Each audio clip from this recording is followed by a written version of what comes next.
আসসালামু আলাইকুম প্রিয় আপু ভাইয়ারা, সবাই কেমন আছো? আশা করছি আল্লাহর অশেষ রহমতে ভালো আছো, সুস্থ আছো। আজকের ভিডিওটা যে যেখান থেকে বসে দেখছো সবাইকে জানাচ্ছি অসংখ্য ধন্যবাদ। আমি তানজিনা, ঢাকা থেকে। ঈদের আগে রুমটাকে ভালো করে ক্লিন করে নেব, তাই তোমাদের সাথে শেয়ার করব। আর এমনি তো রমজানের আগে রুমটা যখন ক্লিন করেছিলাম ভালো করে, তখন তোমাদের সাথে শেয়ার করেছিলাম।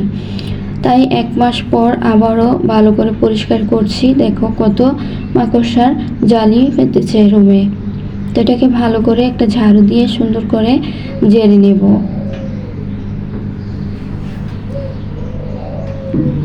তো আশা করব আজকের এই ভিডিওটা তোমাদের অনেক ভালো লাগবে। আর এমনিতেও কিন্তু আমরা ঈদের আগে সবসময় বাড়ি ঘর পরিষ্কার করে থাকি, যেমন রমজানের আগে করে থাকি। প্রত্যেক বছরই এটা হয়ে থাকে সবার ঘরে। তো দেখো ফ্যানটাকে ভালো করে ঝেড়ে নিয়েছি, তারপর কিন্তু আমি এটাকে একটা ভিজা ন্যাকড়া দিয়ে মুছে নেব। এদিকে জানালাটাও ভালো করে ঝেড়ে নিব।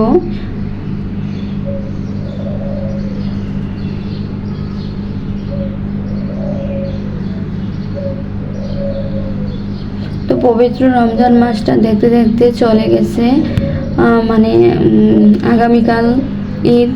তো খুব তাড়াতাড়ি এবারে রমজানটা আমার কাছে মনে হচ্ছে চলে গেল, বুঝতে পারিনি, খুব তাড়াতাড়ি মনে হচ্ছে চলে গেছে। তো যাই হোক, আবারও নতুন অপেক্ষায় থাকতে হবে একটা বছরে, যে বছরটা ঘুরে মাহে রমজান আসবে সেই অপেক্ষায় থাকতে হবে। তো দেখো ভিজা ন্যাকড়া দিয়ে আমি ফ্যানটাকে ভালো করে পরিষ্কার করে নিচ্ছি।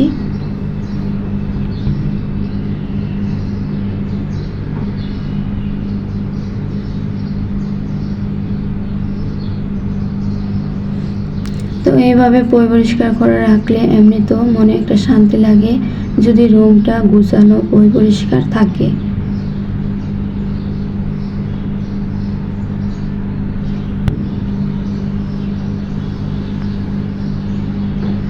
দেখো কতটা সুন্দর হয়ে গেছে। এখন ফ্যানটা কত ময়লা হয়েছিল, তারপরে আমি এখানে বিছানার চাদরটা বিছিয়ে নেব।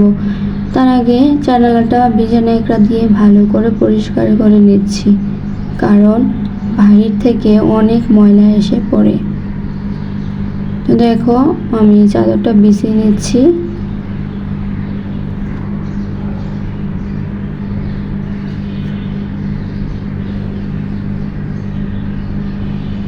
তো আমি যখনই বিছানার চাদর বিছাতে যাই, মাহাদি মানে খাটের উপরে থাকবে। তো এখানে খেলতেছিল, বলছিলাম একটু সরে যাও, বালিশ আমি রেখে দেবো এখানে বালিশগুলো। তো একটু সরে ছিল, তারপরে আবার বিছানাটা সুন্দর করে ঝেড়ে নিয়েছি।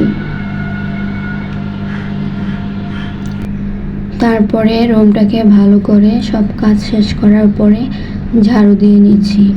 আর এখানে ছোট ছোট কাপড়গুলি দেখতেছো, ওই যে আমি মেশিনে কাজ করেছিলাম সেই জন্য এতগুলার টুকরা কাপড় হয়েছে। তাই এগুলাকে আমি ঝাড়ু দিয়ে ফেলে দিব।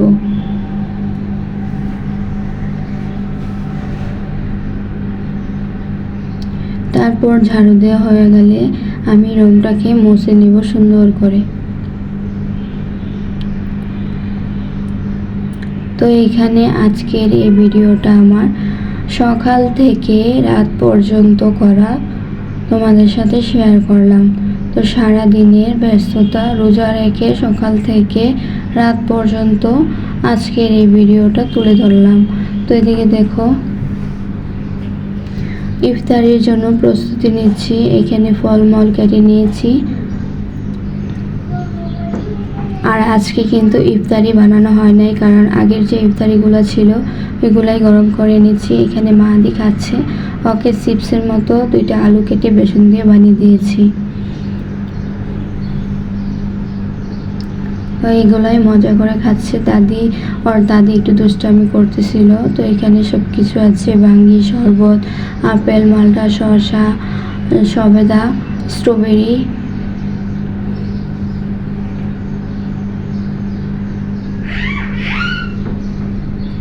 তো দেখো স্ট্রবেরিটি কিন্তু অনেক সুন্দর দেখাচ্ছিল, আর আমার শাশুড়ি মা ইফতারিগুলি ভেঙে নিচ্ছিল। তারপরে মুড়ি মাখা করে খাবো সবাই একসাথে মিলে।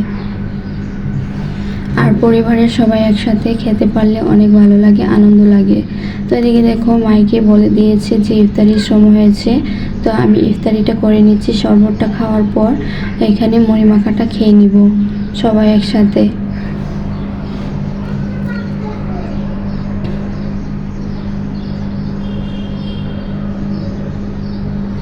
তো দেখো সবাই খাচ্ছি।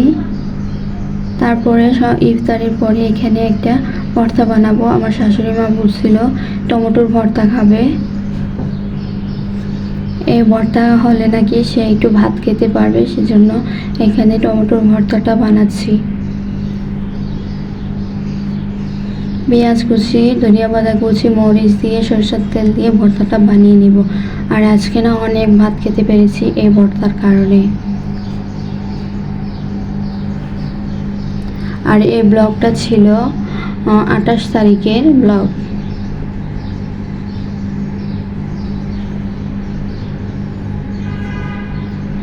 দেখতে দেখতে রমজান মাসটা চলে গেল। ঈদ আসবে, ঈদও চলে আসছে। আগামীকাল ঈদ। সবাইকে জানাচ্ছি ঈদের শুভেচ্ছা অগ্রিম। সবাইকে ঈদ মোবারক। তো দেখো ইফতারি খেলাম, ইফতারির পর ভাত খেয়েছি। তারপরে কি সেহরিতে কি খাবো, সেই জন্য এখানে মাংস নামিয়ে নিয়েছি। মাংসটা এখন হলুদ লবণ দিয়ে মাখিয়ে তারপরে তেলে ভেজে রান্না করে নেব। তো ভিডিওর এ পর্যন্ত এসে তোমাদের কাছে কিন্তু আমার চাওয়া হয়নি লাইক, কমেন্ট, সাবস্ক্রাইব, শেয়ার। তো প্লিজ নতুন যারা আছো লাইক, কমেন্ট, সাবস্ক্রাইব, শেয়ার করে পাশে থেকে যেও। আর সুন্দর একটা গঠনমূলক কমেন্ট করলে আমার অনেক ভালো লাগে কমেন্টগুলো পড়তে। তো এই তো মাংসটা এখন মাখিয়ে নিয়েছি, তেলটাও গরম হয়ে গেছে, এখন দিয়ে দিব। আর আমার ভিডিওর মধ্যে যদি ভুল ত্রুটি হয়ে থাকে প্লিজ এটাকে ক্ষমা করে দিও, কারণ ভুল হতেই পারে, মানুষ মাত্রই তো ভুল। তো ভাজা হয়ে গেছে, এখন আমি নামিয়ে নিব।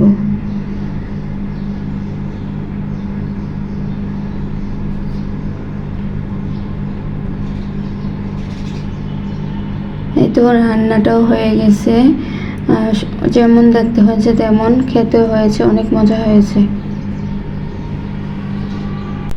সবার থেকে বিদায় নিয়ে নিচ্ছি আজকের মতো। সবাইকে আবারও বলছি ঈদ মোবারক, ঈদ মোবারক। আল্লাহ হাফেজ। সবাই ভালো থেকো, সুস্থ থেকো।